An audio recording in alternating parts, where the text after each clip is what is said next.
Hello, everybody. This is completely new to us, so I do apologize if we have any errors and things like that happening throughout this next hour. This is basically a question and answer. I want you to basically tap in some questions for me to answer. I have Louise by the side of me here, who is waiting to read out the questions that you're going to be answering, that I'm going to be answering. I've got a few here just to kick us off whilst we wait for everybody to come on. I've no idea how this is going to work, whether we're going to have anybody at all. We have 16 people. Excellent. Thank you all very much for coming on. So for those who are coming on who don't know who I am, my name's Andrew Berry. I'm a jewellery designer, goldsmith here in the UK. I also run the online training website at thebench.com, and just want you to ask me some questions. So whilst you're thinking sort of questions, you can tap out in the comments box. I've got a few that we're going to run through, but everything seems to be working okay at the moment. If you're out there and you can comment, give me a thumbs up, let me know how things are going. I'll just wait for that to come through. So we got a few little questions to go through first of all, and I'll answer basically anything you want me to when it comes to jewellery. I'll try and do what I can here at the bench. If there's anything that I need to go and fetch and so forth, I'm happy to do that. So the first of all, we're going to be looking at, somebody's asked me, borax. They're having problems with the borax. So borax is a fantastic flux that I've used for many, many years. And what we want to do is mix the borax. So we've got a dish. This is an unglazed dish. It's quite rough. And you have a borax cone, something simple as this. And the idea is you need to mix this up with a little bit of water. Get your dish and just put a bit of a drop in the dish. Now the dish will absorb the water. Put a bit more in there. Now the idea is you get your borax cone and you just simply spin the borax around in the dish.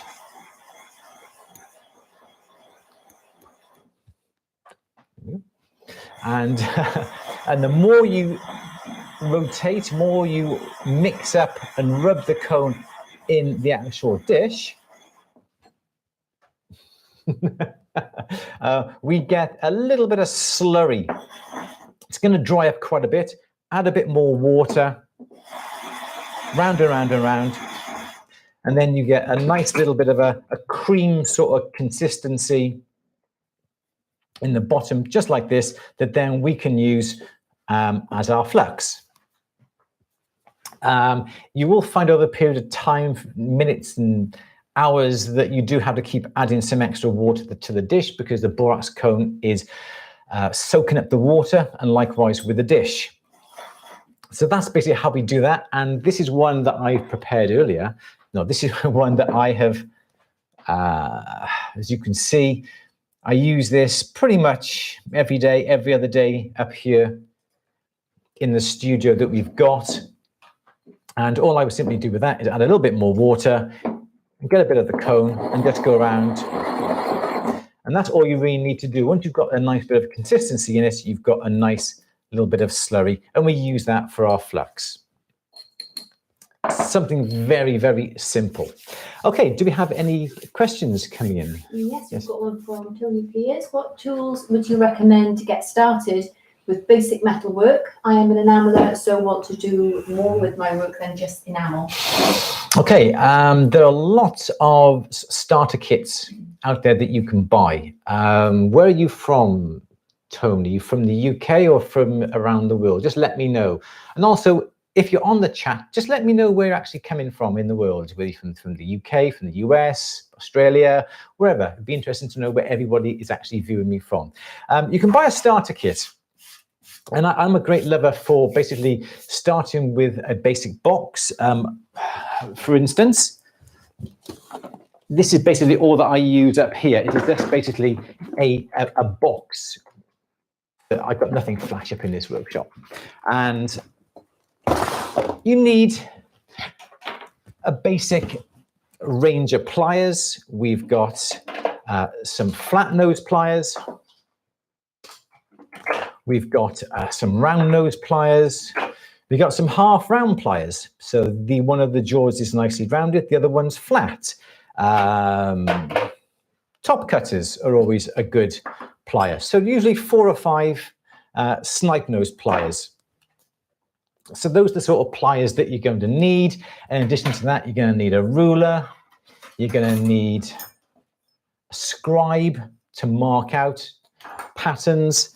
The most important thing, I think, is a saw. When you have a starter kit, you get a nice basic saw, which is fine because I've got my saw that I started off with going back, oh my gosh, 30 years ago that I still use today.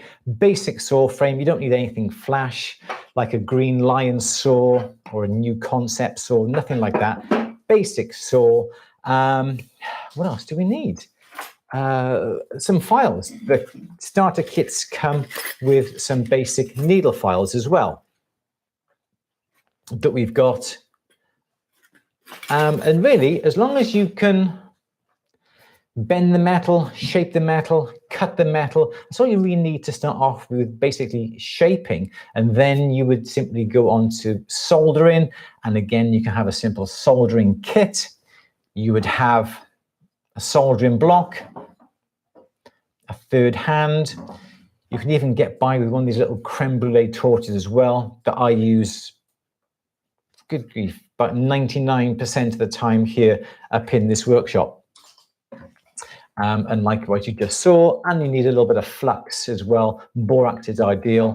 And if you're using silver, you need some silver solder. And if you're using gold, well, then you need a gold solder. So you don't really need an awful lot more than that initially. But check out the starter kits, the student starter kits, if you're in the UK, from Cookson Precious Metals or Cookson Gold.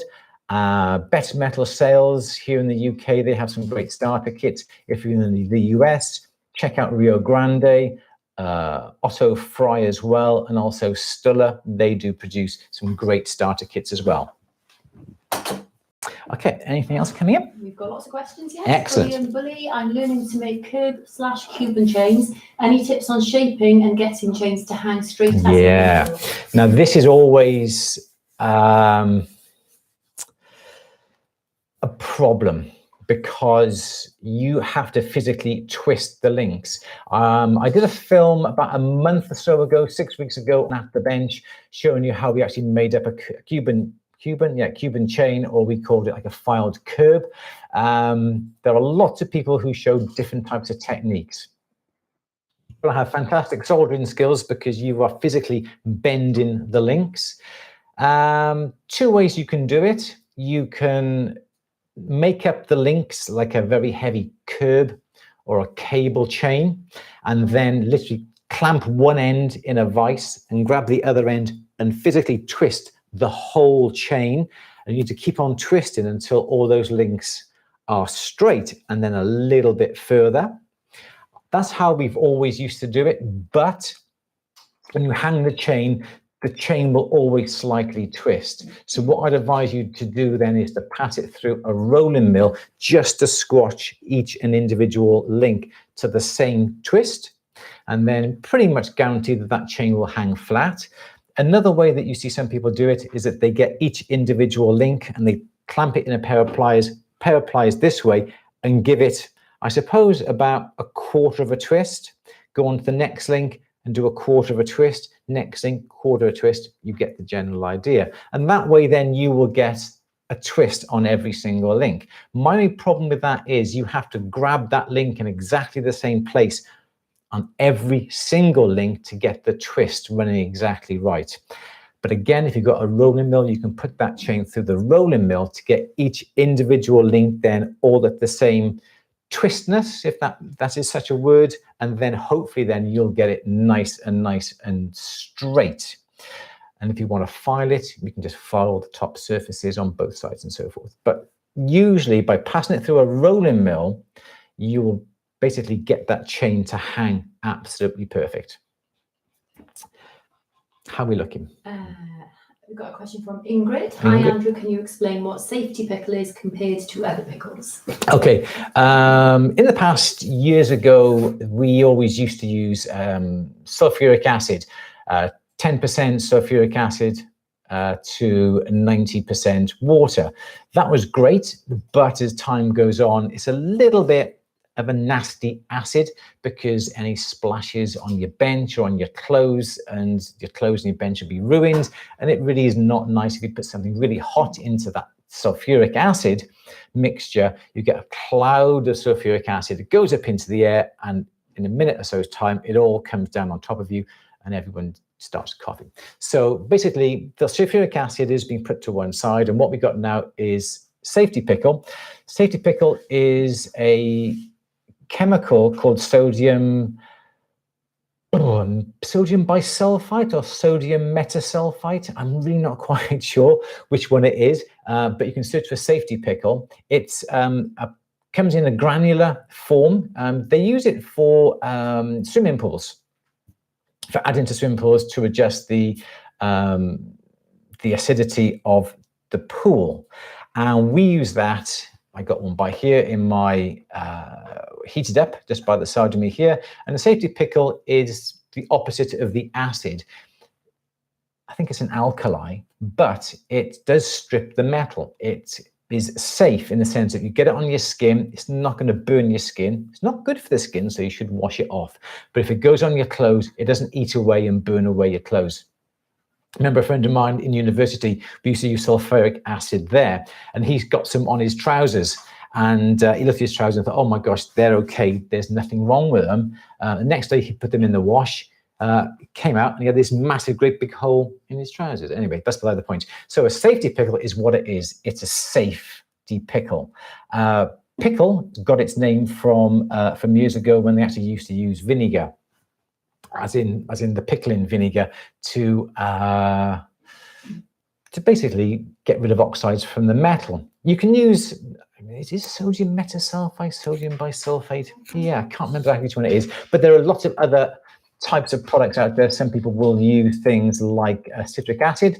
They'll use things like lemon juice. Sometimes they'll use things like vinegar. If you're very safety conscious, and especially if you work in your kitchen, for instance, you don't want anything too nasty around in case anything should happen. Safety pickle. Louise is just checking now.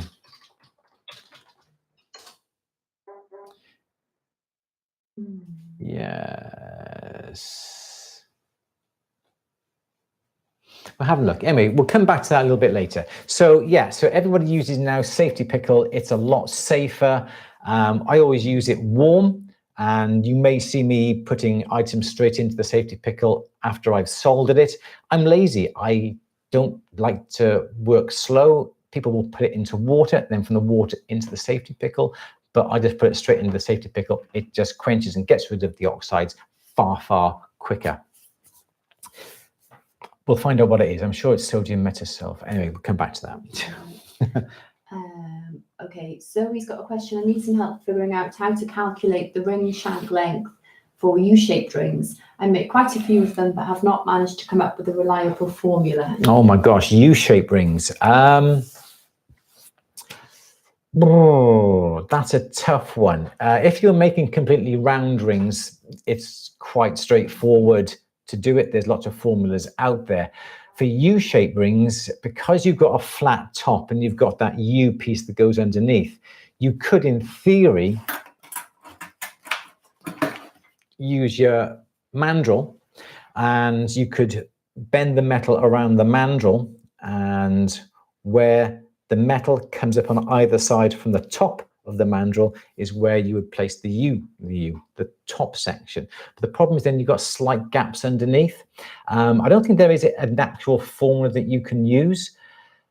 I think it's going to be just trial and error. Perhaps it's a film that we could possibly do for at the bench. That may be quite a good film, a good idea. We can have a bit of an experiment and play around with that. I think the only way to do it would be to get the finger size on the mandrel, measure the diameter, and then when you make up, I've got a pen by here. let's quickly just draw this out a minute. So then where you have, let's see if I can draw this. My pen's not working. Thank you.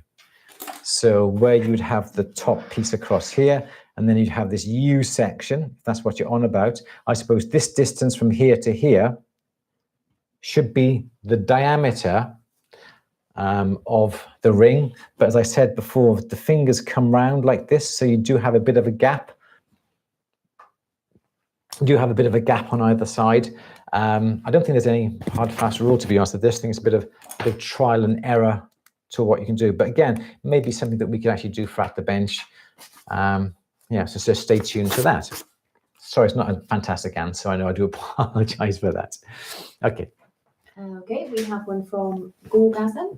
Andrew, you rock. I love your teaching style. What inspired you to become a jeweler, and why did you decide to create a YouTube and share your fountain of knowledge? Okay, Gorgasm. Interesting choice of words. So why did I become? I think I just sort of fell into it by accident. When I was in sixth form in school, I really didn't know what to do. I wanted to be a draftsman, so I wanted to do something with my hands. Found out I couldn't get any job as a draftsman, and one of my teachers had gone to university, and he said they just started this new three-dimensional design degree course. Would you like to go on it? It's going to be a fantastic opportunity. So yeah, I had no idea what I wanted to be. So I went on to that. It was a 3-year course, and we specialized in different aspects of things like plastics, technology, wood, and metal. And the metalwork lecturer was a goldsmith and a jeweler. And it's just something just struck me. What he was producing and showing us within the lectures was absolutely brilliant. And I just sort of went down that line. I was quite interested then from the techniques and he was showing me. I found that I preferred metal rather than wood, because with wood, if you saw wood, you basically ruined it, haven't you? You basically cut it in half or cut a piece off it. And you can work too fast with wood. With metal, if you start to file and you make a mistake, you can go, oh, I haven't gone too far. I can carry on filing in a different way. But with wood, once you've sawn it, you've had it. So I just went down that road of sort of following the lecturer and just absorbing all his sort of knowledge. Then when I finished university, I thought this might be an opportunity for me to follow. And it just happened. So I just got a Christmas job in a retail jeweler's in my local town. One of the guys then was a goldsmith, and he had it downstairs in the shop. And I used to watch him every break, every lunchtime. I used to chat with him and see what he used to do. And I really got the bug from there. So I had no real vision right from the outset. I want to be a jeweler. It's just happened and happened. I've stumbled across it and absolutely love what I do, as you can most probably tell. So the YouTube channel and At the Bench came about when my dad, he now is 97, and he knows an awful lot about life. Nothing to do with jewelry. He's not a jeweler at all. Nobody in my family is a jeweler. And when he dies, all his knowledge dies with him. And what I thought was, this is the same when it comes to jewelers and to goldsmiths and all these amazing people out there who have spent 20, 30, 40, 50, 60 years within the trade. When they die, they take that amount of wealth with them. If you pass it on, then you've got that wisdom that they've attained over those decades and decades. They can pass that on to somebody else, and that's what I wanted to do. I wanted to pass on what I know to other people, so that they can pass it on to other people, and that means then the trade will not die. There are too many people out there within the trade who are saying, I'm not gonna share my tips with you. I've worked at this for the last 40, 50 years. Why should I give you all this information when it's taken me all these years to learn? You have to do all these years. You have to learn all these tips and tricks. But I don't like that, because it's still very, very closeted. I'd rather be open and just basically share what I know with everybody. And you never stop learning. Day in, day out, there's always something else to learn. And this is what I hope the YouTube channel that you're watching now is helping. I think we've got like 73,000 subscribers, which is absolutely brilliant. Thank you all very, very much. And also At the Bench, we've got a lot of members on that as well. So hence the reason why this is what I'm doing. I'm passionate what I do it. I live this 24 hours a day, 7 days a week, as Louise knows. We're always talking, and we're always very interested in new technology that comes about. So yeah, that's exactly how I started and exactly what I wanted to do. Can I have a drink, please? Thank you. Okay, next. We are inundated with questions. Oh my gosh. Okay. Yeah. Okay. So what we're going to do, we're going to take a list of all these questions that I can't answer, and perhaps then we'll have another question and answer at a later stage. Absolutely brilliant. Thank you all so very much. We think we've got 200 people on. Absolutely appreciate it. Thank you very much. Okay, another question. This is from Janet. Would you recommend a rotary tumbler or a magnetic tumbler for tumbling jewellery? Okay. A rotary tumbler, you have the little pins, and they're really good. They're quite cheap because it just works on the rotary action and the burnishing action. A magnetic tumbler is absolutely brilliant. Again, the pins within the magnetic tumbler are a lot thinner and finer, and it works on the magnets underneath spinning round and round and round that drags the pins, and as the pins go around, it drags over the pieces. They tend to be very expensive compared to a barrel polisher. It depends on your budget. I would love a magnetic polisher, especially if you're doing jewelry with lots of crevices. For instance, say you're making up, say, cluster rings, for instance, and you want to be able to polish the underneath, the insides of all the baskets and all the galleries and underneath. A rotary polisher, barrel polisher, will not get into those areas, but a magnetic one will, because it's constantly going around and getting into all the nooks and crannies. I suppose the rotary barrel polisher is for beginners, I'd say, and a magnetic polisher is for people who are a bit more advanced. I've got a rotary, but I haven't got a magnetic.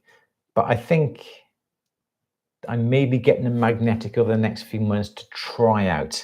So if it was me, I'd start off with a barrel polisher, and once you get enough money and once you get the pieces, not much point having a very simple piece of jewelry in a magnetic polisher. It'll do the same job as a rotary one, but you're not really exploiting its usefulness, so to speak, if that makes sense. So would I recommend? I would recommend both, but money-wise, go for a rotary one and get the little pins, the steel shots, the little satellites, the little balls, and that would do a fantastic job. And if you've got a magnetic polisher, I'm jealous.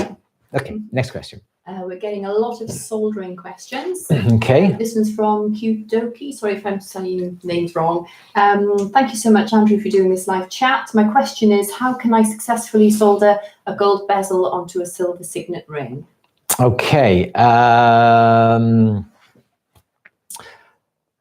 In the sense of gold solder or silver solder. I would use a silver solder. What I would do is make up the gold bezel, use perhaps a hard solder on soldering up the gold bezel, make sure now that the stone fits into the bezel. And then what you could do is use some silver solder. I would then, for argument's sake, say we've got the top of our signet ring here. It's a massive signet ring, okay, for Godzilla. And what we wanted to do is solder a bezel on the top of this head. So we put the bezel up on the top, make sure the top is nice and flat. Obviously, you get a fantastic solder joint, close fitting. I then would flux the whole area, put the bezel on top, and then I would use some silver solder. Not much point wasting gold solder on this. I would use some silver solder. I would then put the silver solder on the inside of the bezel. So for argument's sake, let me try and just quickly, okay, this isn't quite working. Okay, so this is my bezel, okay? So this is my bezel going round like this on top of my signet ring. It's an irregular bezel. And then what I would do is put the silver solder in little snippets on the inside here of the bezel. And then as you warm up the piece, you make sure those little snippets of solder are up against the inside of the bezel and just gently warm it up. Don't put the flame on the bezel itself. You're likely to melt the bezel, but put the flame upon the largest mass, which is something of the signet ring. And then as the solder melts, the solder will melt onto the silver, and then it'll come out because you've got the flame on the outside. And then the silver solder should just go then between the joint of the gold bezel and the actual signet ring. If you put the solder on the outside, there's a chance that that silver solder will run up the outside of the bezel, and you've got a hell of a job trying to get that silver off the outside of the bezel. If you have it on the inside, if it does happen to run up the inside of the bezel, well, then it's on the inside and you're not really going to see it. And if you do need to remove it, it's not going to be too bad a job as if you had to try and remove it from the outside. And yeah, so silver solder is cheaper and it's a lot easier for you to put a gold bezel onto something using some silver solder. Okay. Okay. Yep. Yeah, loads more. One from Carol. Can I melt down sterling silver with fine silver? Yes, you can. Okay. Yes, you can, because it's all going to melt down together. If you're in the UK, and we have assay offices who test the purity of the metal. And if you have items that do need to be assayed and checked, and you're melting some little bit of sterling silver down, I would always add a little bit of fine silver to it just to raise up the quality of that silver, just to be sure that the actual item will pass its hallmarking procedure. But yeah, it'll all melt down together. It doesn't really matter. It'll just all melt down. It'll all swoosh around and you'll have something. Perhaps if you use 925 silver and 999 fine silver and you add, half of each, you may end up with, I don't know, 950%. You know what I mean. Yeah. So yes, you can. No problems. Question from Lou on rolling mills. My rolling mill has had a bit of water damage on the rollers. Right. Is it possible to sand and polish them? It is quite bad. It is. What I'd advise you to do is, bear with me a second, is to get grab a little bit of emery paper, some real fine emery paper, and I would just not quite fold it in half, but just bend it over like this. I would then get, I'm just trying to look for something like I can quickly use to show you, like a length of dowel, and make it like a bit of a sandwich like this, okay? And this is a short bit of paper, but it would be a longer bit of paper, okay? So the idea is you have this sort of effect. Then you put the rolls of the mill down virtually to the bottom, to there virtually touching, and then pass the paper into the mill. Tighten those rolls a little bit until it's just biting onto the paper, and then turn the rolling mill. And obviously the paper won't go all the way through the mill because we've got your broom is in here. And as you turn the faces of the rolls around and round and round, the emery paper will smooth out the surface. And you can do that with like a 600 grit, and then do it perhaps with 1,000 grit. Do something like that. Then to get that final polish on your rolls, I would get some metal polish, do exactly the same, get a rag, fold the rag in half with that broom handle in there, but a metal polish upon the rag, put the rag through the rolls and do exactly the same. I think I've actually done a YouTube film on that particular technique of polishing the rolls on there already. And my hands are absolutely stinking dirty now. Okay, so that's how you would get, I wouldn't necessarily come along with a bit of emery paper and rub in one particular place, because then you may be just making the rolls not quite round. But you need to go over the whole rolls to make it sure it's nice and even. Don't use any water. You can use a little bit of oil on the paper if you wanted to, but that's the best way to get a little bit of water damage, a little bit of rust off your mills. Okay, question from Courtney. Hi, Andrew. Thanks for doing this. I am curious about bezels for cabochons. I would love to know how to fix them up if they aren't looking too neat and even. Okay, so if you have got cabochons and they're round, you could obviously just tap them round upon A mandrel, nice and simple. If you've got an oval cabochon, I would use a round mandrel, slide the bezel over the mandrel, make sure it's nice and round, and then you could sort of vertically just squash it with your fingers and just ease it down into a nice oval shape. You can get some oval mandrels. They do tend to be quite expensive, but I would always try and start off with a round bezel because you can get that nice and round by hammering it and then gently squeezing it. Sometimes you can squeeze it between a pair of flat nose pliers or parallel pliers, but I find usually your fingers or a rawhide mallet. Oh, I don't have my rawhide mallet, and just gently tap it upon a wooden surface to get a nice oval to it. And you can also then use a pair of half round pliers if you do happen to have a little bit of an area that you need to maneuver, perhaps make it a bit bigger or make it a little bit tighter. You can always use your parallels or your half round pliers just to maneuver that into place. What else can you possibly use? That's about the best thing, really. Or if you can get a mandrel the right sort of section, it'd be absolutely fantastic. Irregular shaped stones, a lot more difficult. It's just basically trial and error, and don't have the metal too thick. You need to have something where you can just ease it over, perhaps with your fingers, and push it nice and tightly around the stone. So don't have the bezels too thick. Make them round, give them a bit of a squash into the right shape. But again, it's all trial and error and knowing how the metal actually works. Okay, one from Schnibbler. Hi Andrew, a bit unconventional. I would love to make jewellery out of stronger metals, such as copper and even steel. What would you recommend in terms of a furnace? Oh, that's Jeff in Germany.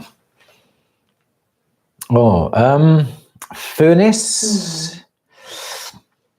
I don't really understand the question. Why? I'm just wondering if you're making items out of steel, are you looking for something to heat the metal up? Not quite sure.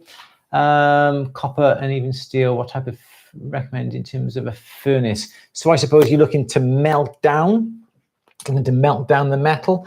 I don't think you can really melt down steel successfully in a home sort of studio, but you can use these little desktop furnaces. I've got one in the other room I can actually go and grab if you want me to. It's a simple 1 kilogram capacity furnace with a graphite crucible. That will go up to about 1200 degrees centigrade, and you can put your bits of copper in the top, and you can melt that down within the furnace, and you can cast it. You can cast it then using your Delft clay, or you can cast it using cuttlefish casting. You can even pour it out into an ingot mold, and you can fabricate from there. I don't know about steel. I couldn't answer that about steel. Let me just grab a furnace. Just bear with me a second. Entertain yourselves just for one moment. I'll grab a furnace. Hang on.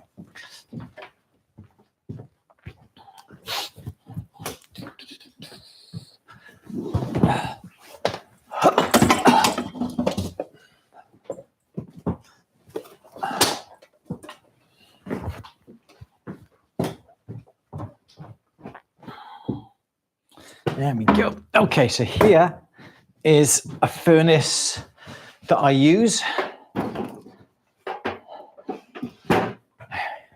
Okay, so here's a furnace that I use. Let's see if we can get a wide shot on that one there. There we go. How's that? Okay, this is a furnace that I use. This is a gold brun.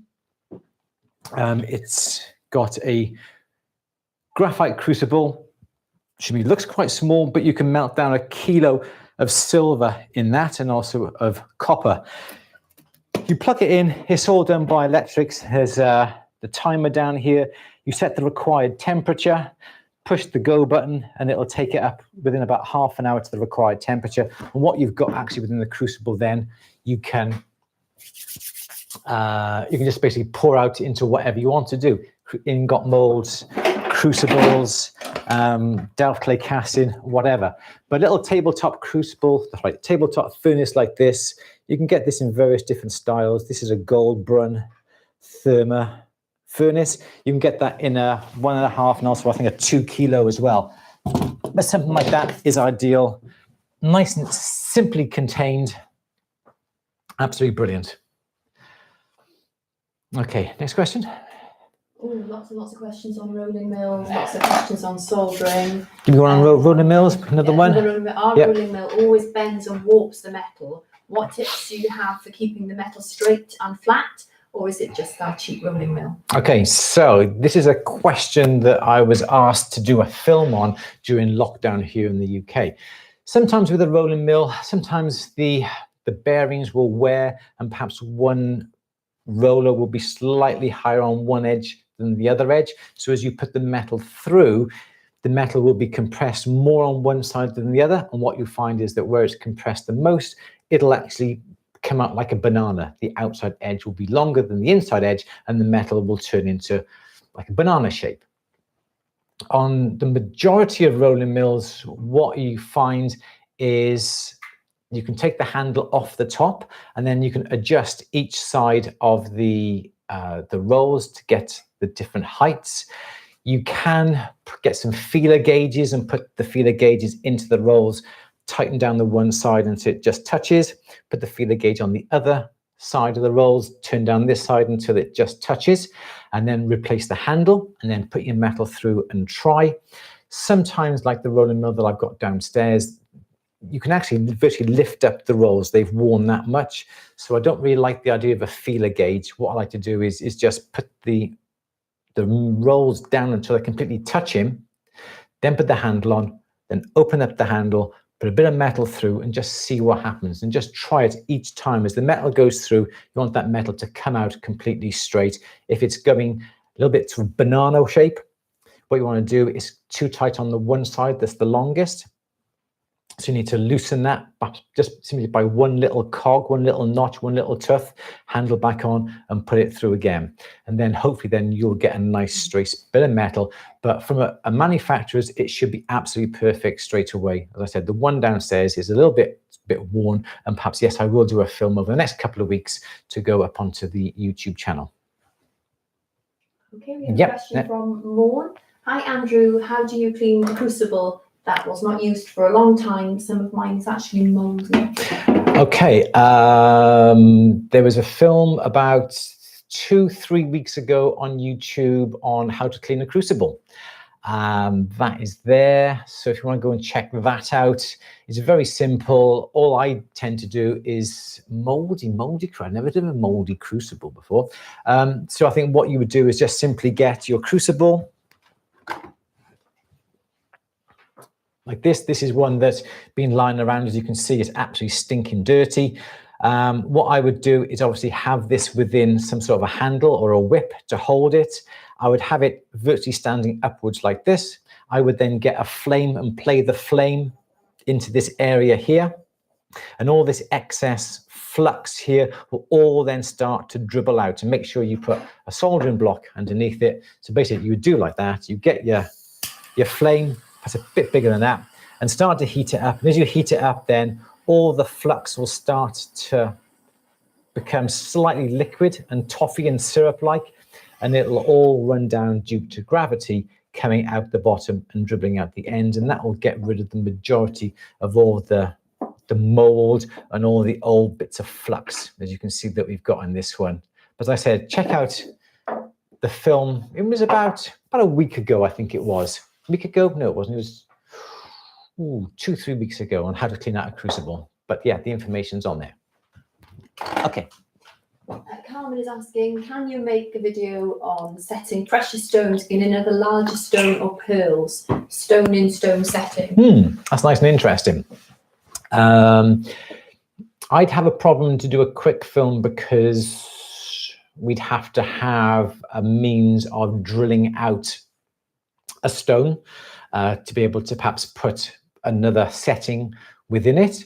You can get some diamond tipped drills that you can drill into stone. Make sure you do it under some water to keep the tip cool and to get rid of all the excess stone.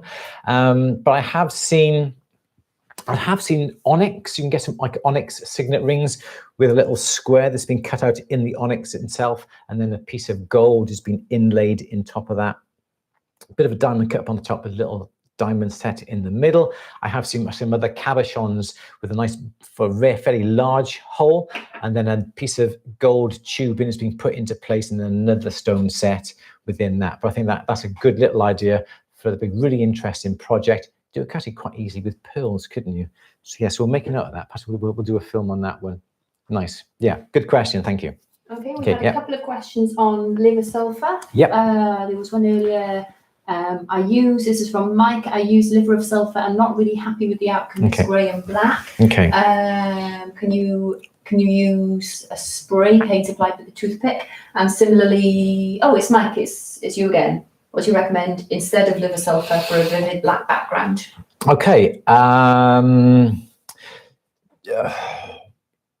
Some gun engravers simply use a permanent marker to go over their engraving, then wipe the top, and then that leaves the valleys in that black look. Sometimes the liver sulfur is a bit too old and it doesn't really work that well. Perhaps the strength of the liver sulfur within the water is quite weak as well, and you don't get a good depth, a good black color. You could also use something called platinol, which is another substance very similar to liver of sulfur. Doesn't really smell as bad as liver of sulfur, and I have found that you do get some really good blacks with that. Also, if you have the solution warm, that also helps to produce deep blacks. And also perhaps if you can warm the piece up slightly when it goes into the solution as well, that will get a better black color as well. What I want to experiment with is eggs, because if you look at silver likes to sort of oxidize and tarnish with sulfur, and obviously there's sulfur in eggs, and some people have actually put the piece of jewelry in a bag with a hard-boiled egg smashed up inside, and the sulfur from the egg will actually turn the silver black as well. Something I actually want to try, and I may actually do that over the next few weeks. You can get various strengths of liver of sulfur as well. I've actually just bought, they say it's the strongest strength available in a small little container from eBay.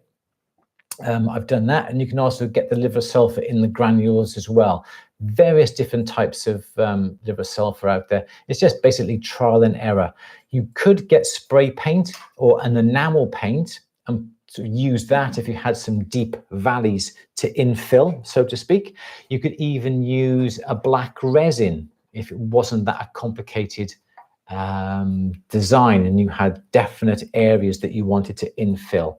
But if it's something like the reticulation that we did on the last film, a bit of liver sulfur on that, sometimes warming it up in the solution or a warm solution will get a nice black background. And then if you want to protect that covering as well, you can use some, you're quite lucky to have that to hand these days, some Renaissance wax that you can then rub onto the surface to make sure that it protects the surface and doesn't rub off too easily. Okay, hope that helps. Good question. Okay, a question from Shaping Silver. Thank you for sharing your knowledge. Can you explain or demonstrate how to make a Florentine finish / texture? You're going to need some special engravers for that, which I don't have. Yeah, you can get Florentine engravers. I think they're the ones with not just one groove, there's like half a dozen, and you can use that. I'd have to buy the engravers. I don't happen to have them, but something again, we'll make a note. Perhaps we'll do a film on At the Bench as well to show you how you can use that sort of background. But yeah, another good question, another good topic that we can film. Kima is asking, do you know how I create a strong silver sheet myself without a rolling mill? Just get a nice heavy hammer and a nice steel block. You may be lucky enough that you can get part of railway track, and these are always popular. There are people out there selling sections of railway track. The top you can use then to hammer your pieces of silver onto. It'd be a little bit awkward to try and use something like this, which is a small little steel block, if you wanted to do anything on a big scale. because it's just far, far too small. You need something with a lot of mass and hit it basically with a hammer. A friend of mine in London forges most of all his pieces. He very rarely uses a rolling mill. He forges the ingots into sheet and the ingots into wire.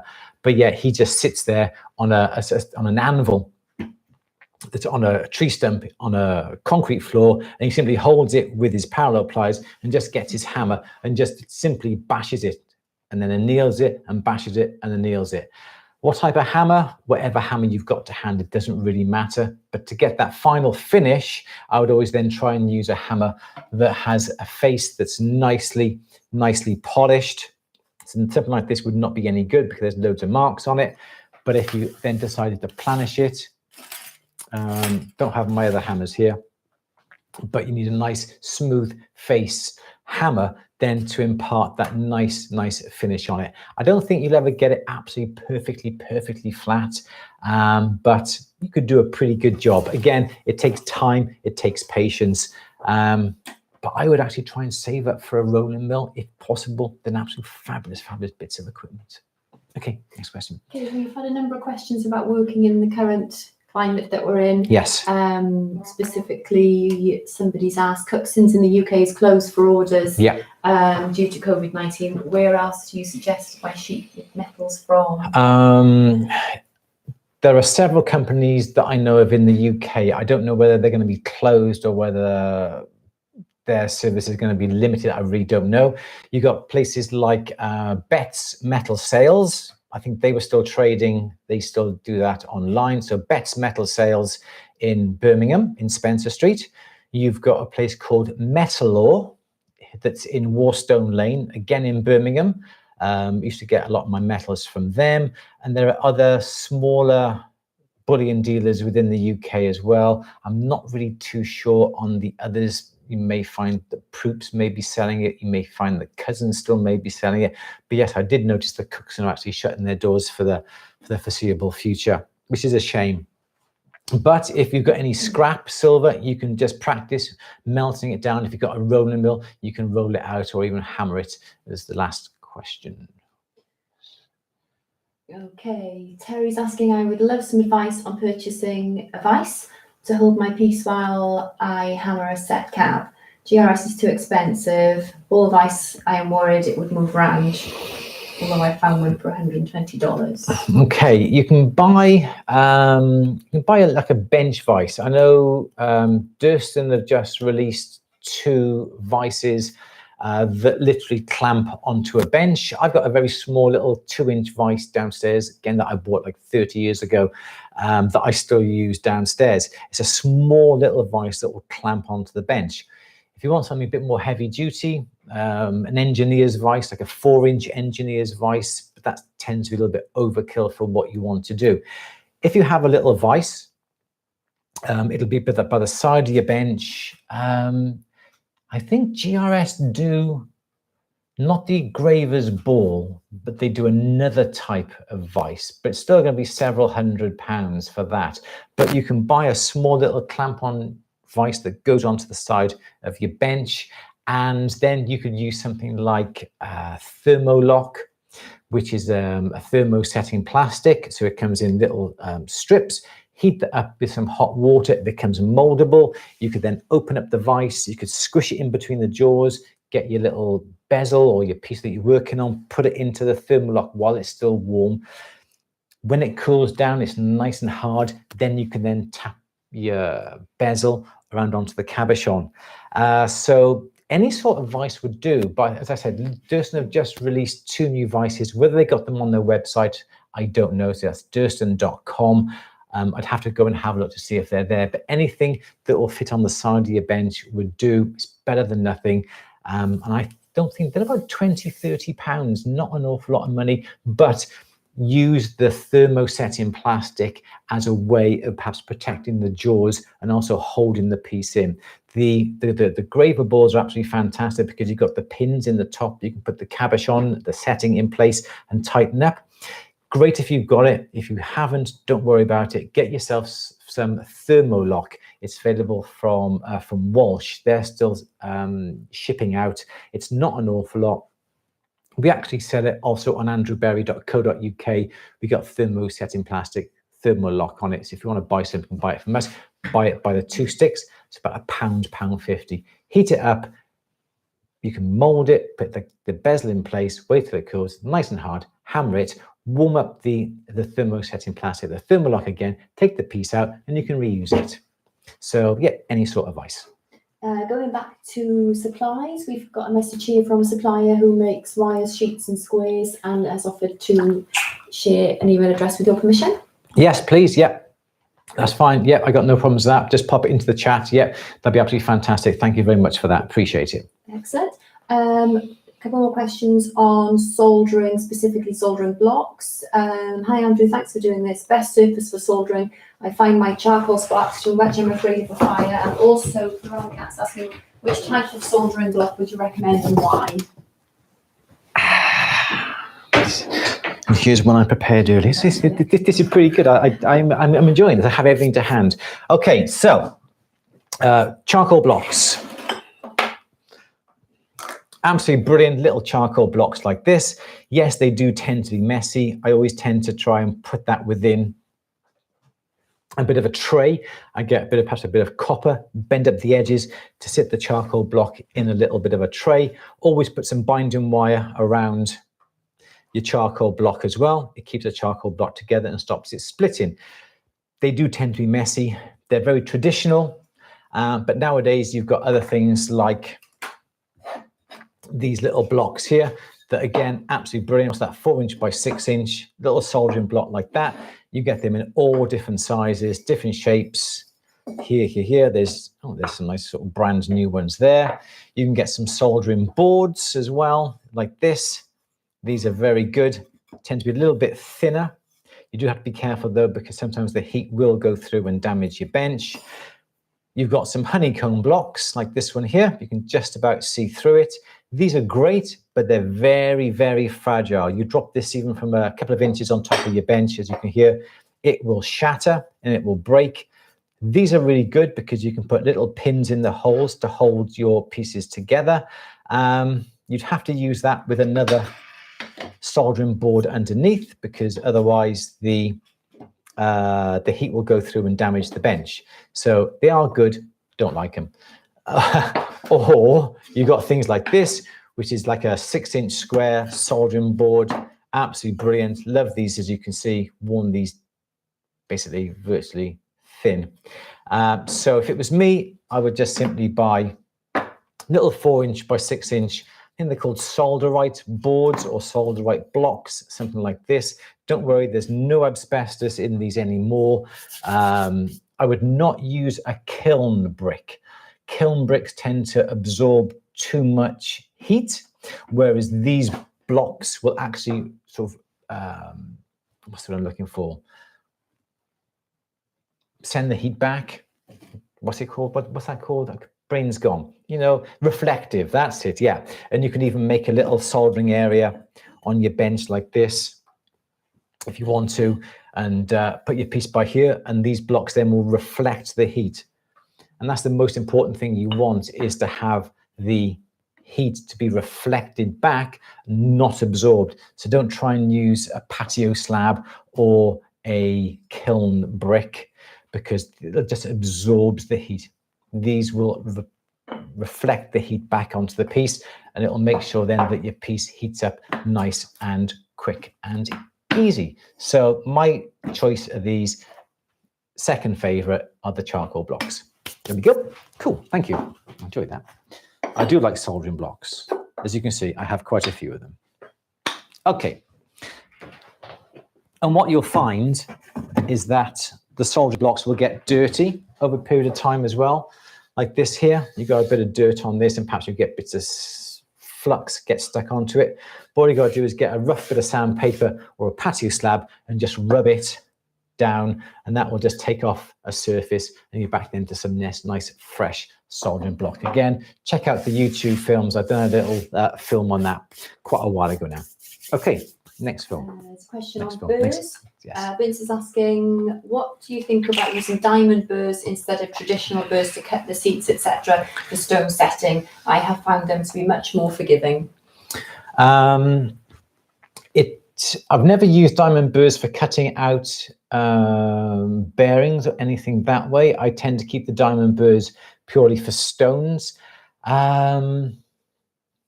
Yeah, it's a good question. I'd have to give them a try. I've never tried it myself.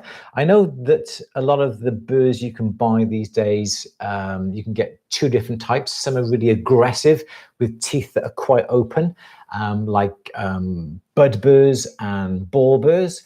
They're for removing metal quickly without really heating the burr up. And then you have things like setting burrs where the teeth are a little bit more finer and don't cut as much, but they give you a finer edge. Another little tip, if you do find that your burrs are a little bit too aggressive and you find it very hard to control it, if you've got a flex shaft like this one here, if I can take this off and bring this down to show you. Let's bring this down to here. Let's see if I can get it in the camera shot here. On top of here, you've got a forward and a reverse. So what you can do is actually put that speed in reverse. I can't get this back on here now. There you go. You can always put the speed on reverse so it runs backwards. So although the teeth aren't necessarily cutting in the right direction, the burrs run in the opposite way, but because the teeth are there, it'll still cut. It won't cut as aggressively. So perhaps you use a ball burr to cut virtually to the seat required, and then get a nice fine-toothed setting burr, a heart burr, something like that. Pop the pendant motor, your flex shaft in reverse, and use that just to tidy up. If you do it that way, the teeth won't be inclined to grab onto the surface. And you know what happens when you try to do a seat on a claw. You've got the pendant motor, your flex shaft's going like this. You're going very, very, very, very gradually, cutting a gorgeous seat, and then suddenly the teeth will grab onto the claw or the prong, and then it ends up going around the claw, and you've actually ruined the claw. But put it into reverse. It's a lot slower cutting action. It'll be a lot more precise. But I have to get some diamond burrs and give it a go and see if what you're saying is right. Excellent idea. Okay. Okay. Piranha Cat's asking, what problems, if any, would there be in soldering two or more metals together, i.e. gold, silver, brass, copper and bronze? What problems? Yeah. I think because the metals will heat up at different temperatures, you may get a problem. You also may get a problem with, as the metal heats up, it does expand, and different metals will expand at different lengths or different amounts. You may get a bit of a problem, though that's completely really negligible. Flux wise, I'm sure you can use some borax or any type of flux. Silver solder will join brass and copper and gold and silver together. So I don't really think you get an awful lot of problems. The only problems that you may have is that once perhaps you've made perhaps a sheet of perhaps gold and silver and copper, for argument's sake, by using hard solder, if you want to then reuse that sheet into something, you may have problems with the solder joints coming undone or starting to melt, and the piece may come apart. So if you're just producing some nice simple shapes, perhaps a nice sheet with different colors, different metals, and stamping it out with a disc cutter, I think you should be able to work with that okay. But I think if you try and work that piece after you've soldered them all together, you may have some problems. Okay, I think we've got about another 5 minutes to go. Another question? Yep, Okay. yep, we got 5 minutes left, and then we'll. Vince is asking, have you ever used a hydrogen torch? And if so, what are your thoughts on them? Yeah, I have used a hydrogen torch. Some people call them micro welders, micro flames. It runs using distilled water and MEK. I bought one. I had it for about 2 months and then I sold it. I found that for me, in the workshop downstairs, I found that it was too noisy. You had to turn it on really when you wanted to use it. I found the flame was just that little bit too thin. It's pretty safe. Admittedly, you don't have any compressed gas bottles around the place. They are good. They have their purposes. But for me, I would rather use something like a Smith's little torch, where you do have to have your canisters of propane and oxygen, because you've got the various tips you can use with that. When it comes to the micro welder, as the term implies, it's micro. The flames are absolutely tiny, tiny, tiny. Some people love them, some people can get on with them. Personally, I couldn't, because I do some fine work, but then straight away I want to start melting 2 ounces of gold or 2 ounces of silver, and I couldn't use the same flame or the same piece of equipment to do both jobs. So I'd have to then get perhaps my Sievert torch out or my Smith's little torch out. I just found that really awkward to swap from one to the other, whereas I can just use one torch to do all the jobs that I could do. But they are very good. They do need servicing as well. It's always very important to make sure that you get them serviced. That has to be taken into account. I think the cheapest one you can buy here in the UK is well over £1,000. You have to have it serviced, whether it's every 6 months or 12 months. That'll cost you a few £100s. Some people will service them themselves. Absolutely great. But for me, I don't like them. I find the flame is just too small for what I want to do. Okay, I think, yeah, last question. I think we got last question, but I do appreciate everybody. It's absolutely fantastic. I'm loving this. There's absolutely loads of those questions, which brilliant. I couldn't keep up with them, and loads of lovely comments as well. Okay. But this last one from Luke, he's asking, what's your recommended silver thickness for very small stone settings, bezels that are like 4mm big and oval ones like 6x4mm? Some people like using fine silver bezels. Some people use sterling silver. Fine. If you use some fine silver, you can get away with some bezels that are a little bit thicker, because the metal is a lot softer and you can ease it over the stones. Say 4mm bezel thickness, 1/3 of a millimeter, 0.3 of a millimeter. I do apologize if you're in the US. I don't know what gauge that would be, but about 0.2, 0.3 of a millimeter should be sufficient to ease over the stones. The same with, is it like a large 6x4? Yeah, some ovals as well. Something like that would be fine. If you wanted to use some fine silver, you could get some thicker bezel wire as well if you wanted to do that. So yeah, say 0.3 millimeter for the general sort of idea. If you go into fine silver, you could go up to about 0.5 millimeter or even slightly thicker than that if you want to physically, with your hand, burnish over. If you had anything thicker, and you could always just get a little bit of a punch and a hammer and just hammer the bezel over. So yeah, so about 0.3 of a millimeter would be my ideal preference. We'll have one more question. Go on, Billy. One more question. One more question. Could you show how to make? Oh, I don't know. I don't think we're going to be able to show anything now. Remember that for next time. Yeah. Oh gosh. I've flummoxed you now, haven't I? Yes, I wasn't expecting that one. Do you have any solution to protect the silver at the end? Some anti-tarnish or lacquer? I wouldn't try and use a lacquer. You can get some anti-tarnish protection that you can dip the silver into. That's pretty good. There's not an awful lot you can do. If you used fine silver, I don't think that would be absolutely brilliant. But if you're using sterling silver, you're not going to get a completely anti-tarnish coating at all on it, because it'll always gradually over time tarnish. You can use a silver dip just to restore the surface, but people say silver dips attack the surface of the silver.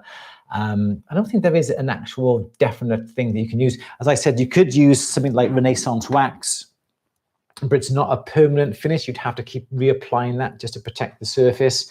So yeah, I did use something. I have got something downstairs that is like a dip, that will not like a silver dip, but it actually coats it. You have to have it at a certain temperature. It's made by a company called Yentner or Gentner. They do produce it, and you heat up the solution to something like 50, 60 degrees, and you can just immerse the silver in it. And that does put a slight coating on it, but it's not going to be a permanent thing. It's obviously just a very temporary basis. I think the beauty with silver is that it oxidizes and just comes out really, really nice. Oh, sorry, one last question. Yeah. Catherine is asking what camera equipment you're using, but I'm guessing you can put that on YouTube when you... What type of camera equipment? Yeah, cameras. Yeah, we've got here at the moment, we've got these cameras. We've got an overhead camera. We've actually used the overhead camera. There we go. We've got an overhead camera here. We got this close-up one. We've got a little monitor here, and we've got another camera over there as well. So really, we've just been playing around today with these cameras and switching back and forth to see how we actually go with it. These are all HD cameras. They save to little SD cards that they import then onto the PC. These two, that one and that one I'm looking at, are pretty modern. They're Canon AX10s. I just got a simple little camcorder there, camcorder up here, but they've all got HDMI outs, and they plug into a bit of software, a bit of hardware they've got on the side of here. That's about it, I think. We've got loads of questions. We're going to go through the questions a little bit later. We're going to jot down some that I think we can answer, and perhaps we can do another question and answer, perhaps this time next week. Because we're basically on lockdown here in the UK.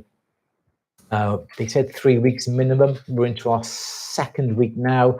I've got another film going live here on YouTube a little bit later on today, so stick around for that. So thank you to everybody. Like 240 was the, yeah, 240 of you. Absolutely fantastic. Thank you very much indeed. You've exceeded my expectations. We used to do these little webcasts years ago when Grace, my daughter, used to have a little camera by here. We used to have about 100 people on, but 240, absolutely brilliant. Thank you very much. I'm sorry I haven't been able to answer everybody's questions, but we're going to go through it. We're going to make a note, and we're going to use some of these questions as perhaps topics for films for At the Bench, and also for our YouTube channel as well. Anything else we need to say on that? No, absolutely brilliant. Do appreciate it, and thank you very much for the guy with the bullion. I hope he's put up his link. Yes, we've got that. Yeah, bully.